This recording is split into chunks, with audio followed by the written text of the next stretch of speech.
Ma copine a rompu avec moi juste pour me tester parce que ses amis l'ont dit. Quand elle a voulu revenir, j'ai refusé. Je pensais avoir tout vu, jusqu'à ce que ma copine décide de transformer notre rupture en contenu pour TikTok. Je m'appelle Donovan. J'ai 27 ans et je veux partager quelque chose que je traîne depuis des semaines. Je ne sais pas si j'exagère, si je suis trop sensible ou si c'est vraiment le signe que quelque chose ne va pas dans ma relation. Ma copine s'appelle Estefania, elle a 25 ans et, depuis quelque temps, elle fait quelque chose qui m'épuise complètement émotionnellement. Elle insiste pour me tester. Je suis perdu, énervé et inquiet. C'est pour ça que j'ai décidé d'écrire ici. J'ai besoin d'opinions sincères et impartiales, parce que j'ai l'impression de ne plus voir la situation clairement. Je vais tout expliquer depuis le début pour donner du contexte. Estefania et moi sommes ensemble depuis 2 ans. Notre relation a toujours été assez stable, pas parfaite, bien sûr, parce qu'aucune relation ne l'est, mais nous n'avons jamais eu de problème sérieux. Nous communiquions bien, nous nous soutenions et il y avait de la confiance. Du moins, c'est ce que je croyais. Tout a commencé à changer il y a quelques mois et, même si au début je pensais que c'était passager, je suis maintenant sûr que c'est un schéma que je ne peux plus ignorer. Le premier incident est arrivé un après-midi ordinaire. Je venais de rentrer du travail, fatigué, je pensais à dîner et regarder une série. Estefania était dans mon appartement à m'attendre. En entrant, j'ai remarqué qu'elle avait une expression étrange, comme si elle était contrariée ou énervée. Je me suis approché pour l'embrasser, mais elle a détourné la tête. Je suis resté planté là et je lui ai demandé si quelque chose n'allait pas. Elle m'a répondu par une question directe. « C'est qui, Valeria ?» J'étais perdu. Je connais une Valeria au travail, mais je lui parle à peine. J'ai pensé qu'elle parlait peut-être de quelqu'un d'autre. Je lui ai expliqué que Valeria était une collègue du service administratif, une personne avec qui j'échange rarement. Alors elle m'a dit qu'elle avait vu une notification sur mon téléphone en entrant dans le salon, un message qui disait « Merci de m'avoir aidé ».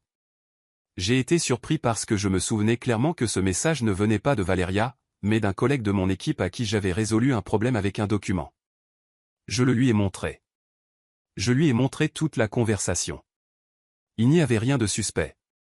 Elle a vérifié, a vu que c'était vrai et a ri, comme si tout ça n'était qu'un malentendu sans importance. Mais ce qui m'a vraiment dérangé, c'est ce qu'elle a dit ensuite. Je voulais juste voir si tu allais devenir nerveux. Sur le moment, j'ai pensé que c'était une mauvaise plaisanterie, mais je n'y ai pas prêté plus d'attention. Parfois les gens disent des choses sans réfléchir. J'ai laissé passer. Croyez-moi, j'aurais aimé prendre ça plus au sérieux ce jour-là, parce que ce qui est arrivé ensuite, ce sont des situations similaires, chacune plus absurde que la précédente. La deuxième fois, c'était presque 2 semaines plus tard. Nous étions dans un café où nous allons souvent. Estefania était sur son téléphone et, soudain, elle l'a posé sur la table, a croisé les bras et m'a regardé comme si j'avais fait quelque chose de terrible. Je lui ai demandé si tout allait bien et elle m'a répondu qu'elle m'avait vu liker la photo d'une fille sur les réseaux sociaux. Je lui ai demandé de quelle photo elle parlait et elle m'a montré une capture d'écran que son amie, Kimberly, lui avait envoyée. On y voyait mon compte et un like sur la photo d'une fille que je ne connaissais même pas. J'ai vérifié mon historique, j'ai vérifié mon activité, et il n'y avait rien. Je lui ai expliqué que ça devait être une erreur ou une confusion. Estefania est restée sérieuse quelques secondes, puis elle a dit. C'était un test. Cette fois, je me suis vraiment énervé. Je lui ai dit que je ne trouvais ça ni juste ni sain d'inventer ou de manipuler des situations juste pour voir comment je réagirais. Je trouvais ça immature et épuisant. Mais elle a répondu sur un ton léger, presque moqueur. Relax, mes amis disent que c'est normal, que c'est comme ça qu'on découvre comment le petit ami est vraiment. J'étais sous le choc. Je n'arrivais pas à croire qu'elle justifiait ça comme s'il s'agissait d'un jeu innocent. Ce n'était pas un jeu pour moi. Je ne pouvais pas voir ça comme quelque chose de drôle. Elle me faisait me sentir surveillé, jugé et constamment testé sans aucune raison. C'est là que quelque chose s'est éclairé dans ma tête, les amis d'Estefania, Kimberly et Julia.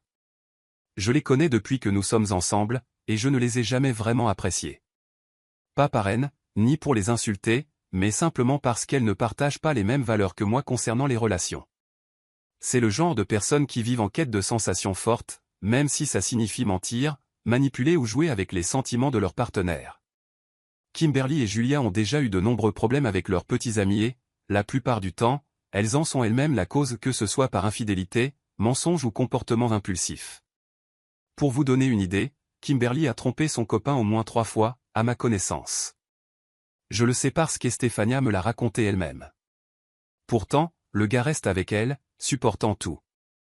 Elle l'appelle leur paillasson, un terme qu'elles utilisent pour désigner un homme qui tolère n'importe quoi pour ne pas perdre sa copine.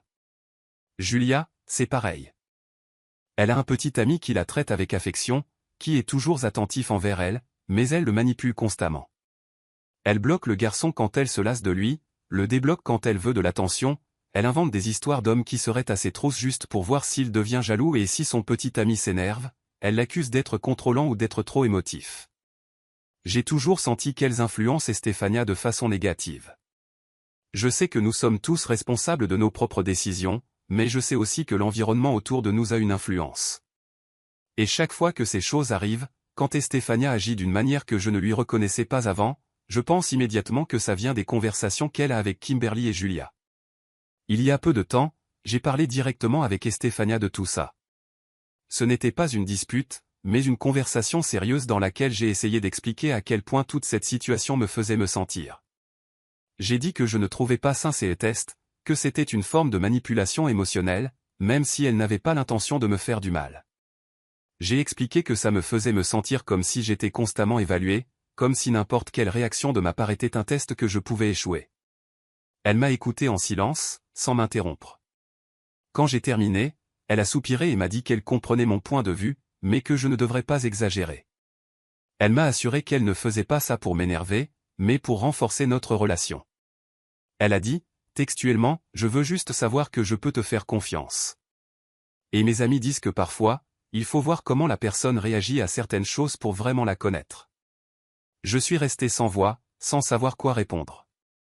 Je suis resté quelques secondes en silence, à essayer de digérer ce qu'elle venait de dire. Pour moi, la confiance se construit avec la communication, avec le temps, avec des attitudes réelles, pas avec des pièges ou des jeux d'esprit, pas en mettant son partenaire dans des situations fausses pour voir comment il réagit. Cela, pour moi, c'est tout le contraire de la confiance. C'est le signe d'une insécurité profonde. Je lui ai dit calmement, « Mais je ne t'ai jamais donné de raison de douter de moi. » Et elle m'a répondu, « Je sais, mais je ne veux pas être naïve. On ne sait jamais. » À ce moment-là, j'ai senti un nœud dans l'estomac. Pas parce qu'elle m'accusait directement de quelque chose, mais parce que j'ai compris que j'étais pris dans un cercle dont je ne pourrais jamais sortir gagnant.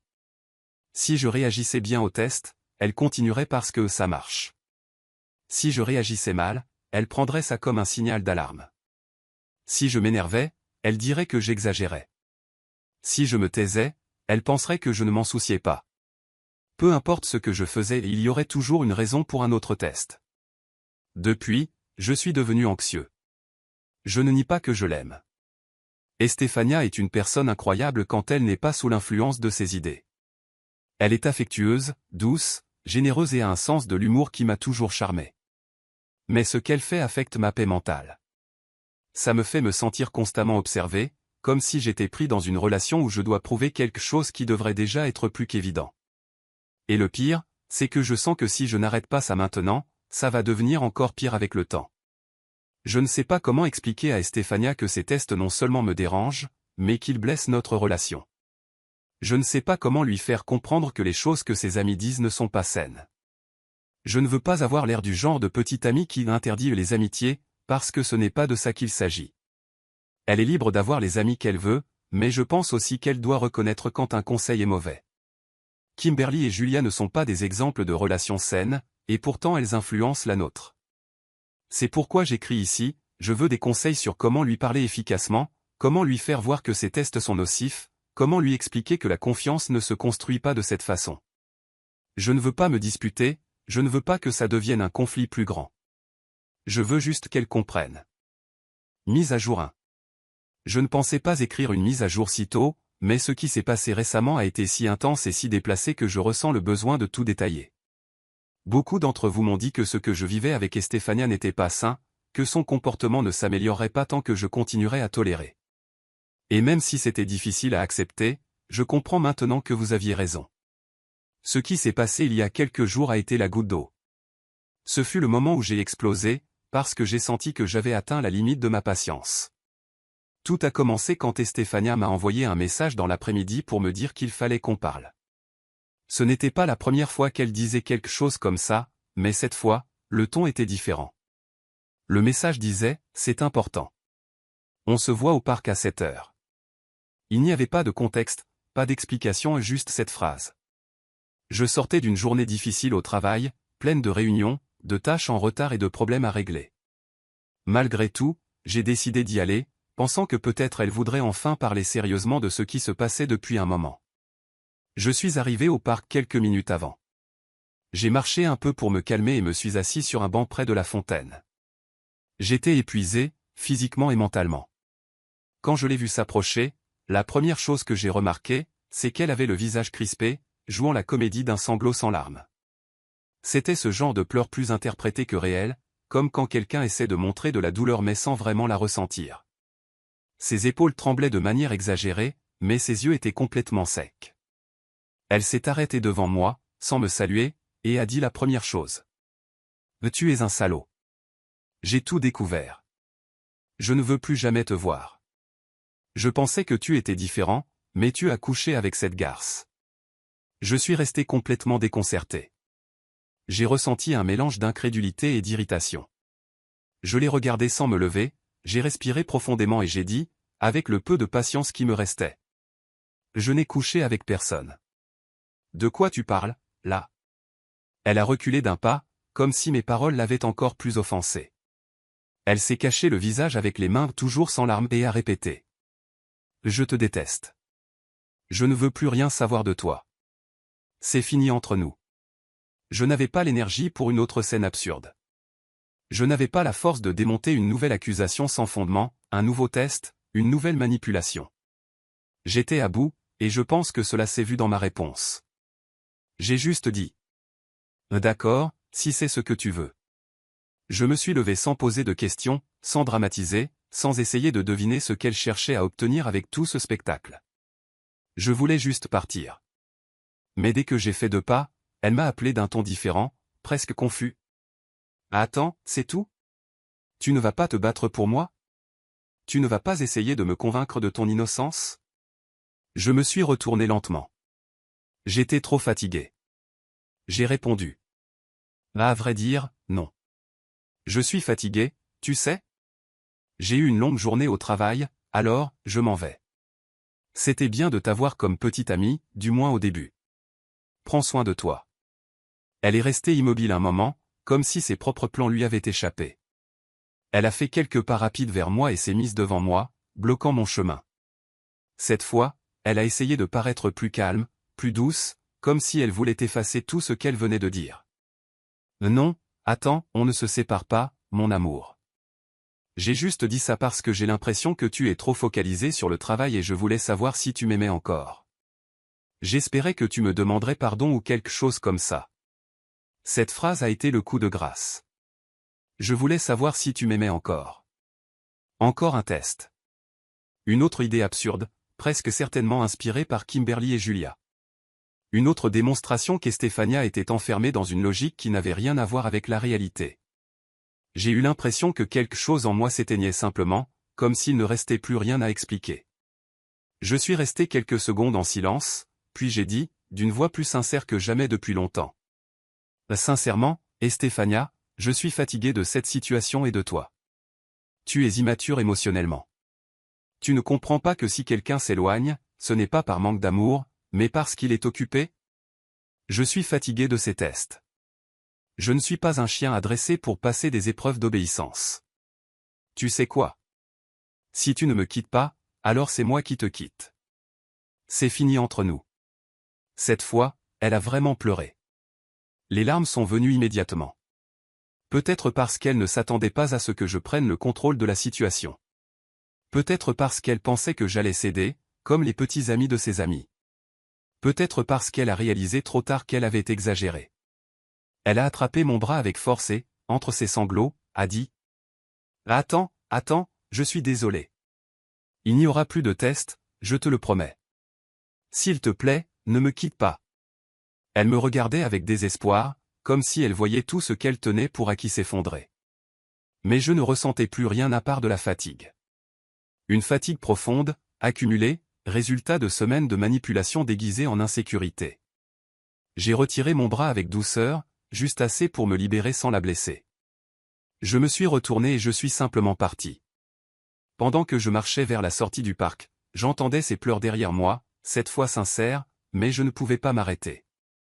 C'était comme si une partie de moi avait décidé qu'il n'y avait plus rien à faire là, plus rien à sauver. Dès que je suis arrivé à ma voiture, mon téléphone a commencé à sonner sans arrêt, appels, messages, enregistrements vocaux, vibrations constantes. Estefania essayait de me joindre par tous les moyens possibles. Je n'ai même pas eu la curiosité d'écouter ou de lire quoi que ce soit. J'ai ouvert la liste de contacts, j'ai sélectionné son nom et je l'ai simplement bloqué. Et là, tout s'est terminé. Les heures qui ont suivi ont été étranges. Je ressentais un mélange de soulagement et de vide, comme si j'avais enlevé un énorme poids de mes épaules, mais en même temps, j'avais du mal à réaliser à quel point tout s'était passé rapidement. Ce n'était pas la fin de la relation qui me faisait mal, c'était d'avoir toléré autant. Ça faisait mal d'avoir permis que la relation en arrive là. Ça faisait mal d'avoir été avec quelqu'un qui pensait que l'amour se démontrait en surmontant des pièges. Cette nuit-là, j'ai dormi comme je n'avais pas dormi depuis des semaines et maintenant, avec un peu de distance émotionnelle, je pense avoir fait la bonne chose. Je ne crois pas qu'Estefania était une mauvaise personne par essence. Je ne dis pas qu'elle avait de mauvaises intentions depuis le début, mais je crois, oui, qu'elle était complètement absorbée par des idées immatures, toxiques et absurdes, probablement nourries par les attitudes de ses amis. Je pense qu'elle vivait dans un monde où la jalousie était une preuve, où les accusations étaient des outils, où les ruptures étaient des jeux psychologiques pour attirer l'attention. Je ne peux pas vivre comme ça. Je ne veux pas être avec quelqu'un qui confond amour et manipulation émotionnelle. Depuis que je l'ai bloquée, je n'ai pas eu de nouvelles directes d'elle, mais des amis communs m'ont dit qu'elle était très affectée, qu'elle pleurait et disait qu'elle voulait juste savoir si je l'aimais encore. Je ne veux pas paraître insensible, mais sincèrement, je ne peux pas porter ça. Je ne peux pas me sentir responsable de la façon dont elle gère les choses. Elle dépasse les limites parce qu'elle croit que c'est ainsi que ça doit être. Et non, je n'ai pas l'obligation de réhabiliter qui que ce soit ni d'apprendre à quelqu'un les bases. Ce que je trouve étrange et je le dis avec inquiétude, c'est le fait que tout ait escaladé autant en si peu de temps. Elle est passée de petites épreuves à monter toute une scène dans un parc, m'accusant de tromperie sans aucune preuve, juste pour voir comment je réagirais. Je ne sais pas ce qui serait arrivé si j'avais continué à tolérer ce comportement.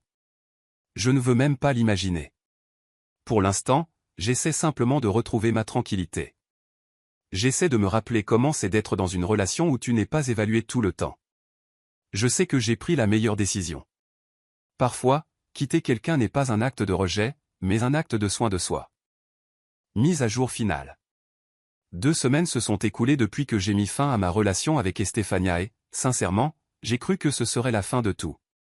J'ai pensé qu'après notre dernière rencontre au parc et après l'avoir bloqué, chacun suivrait son chemin. Je ne m'attendais à aucun autre drame.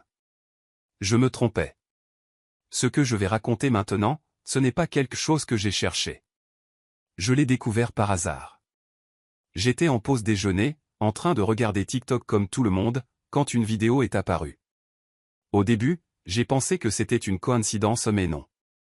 C'était Estefania. TikTok a décidé de me montrer sa vidéo comme si c'était juste une recommandation parmi d'autres. Quand j'ai vu son nom et la première phrase du titre, j'ai littéralement gelé. Le titre de la vidéo disait quelque chose comme « Il m'a quitté sans raison ». J'ai besoin de me confier.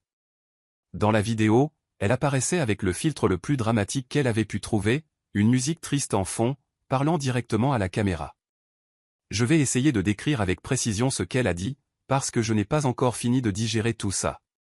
Estefania, avec une voix tremblante, explique que son « petit ami », car c'est ainsi qu'elle me désigne, comme si nous n'avions pas officiellement rompu, l'a quitté sans explication, qu'elle sent qu'il s'est passé quelque chose en secret, que personne ne quitte une personne, comme ça, juste par fatigue. Elle dit qu'elle a commencé à faire de petites épreuves, parce qu'elle sentait que je ne l'aimais plus, que j'étais distant, froid, et que tout indiquait qu'il y avait quelqu'un d'autre. Elle va jusqu'à insinuer que peut-être j'étais réellement infidèle. L'ironie, c'est qu'elle ajoute des dramatisations en racontant des choses qui ne sont jamais arrivées.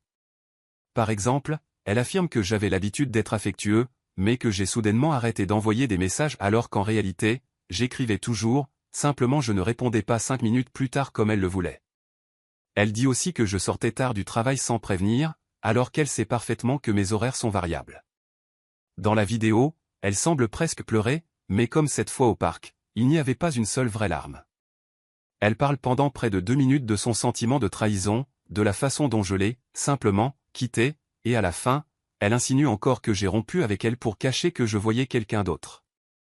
Quand j'ai fini de regarder, je ne savais pas si je devais rire ou m'inquiéter. Ma première pensée a été, elle fait vraiment ça? Ensuite, je me suis un peu calmé en voyant le nombre de vues. La vidéo n'avait pas explosé, elle était loin d'être virale. Elle avait quelque chose comme 5000 vues, ce qui sur TikTok, c'est très peu. Le plus drôle et ce qui m'a vraiment surpris, ce sont les commentaires. Je pensais que le public la soutiendrait automatiquement simplement parce qu'elle pleurait dans une vidéo, mais non.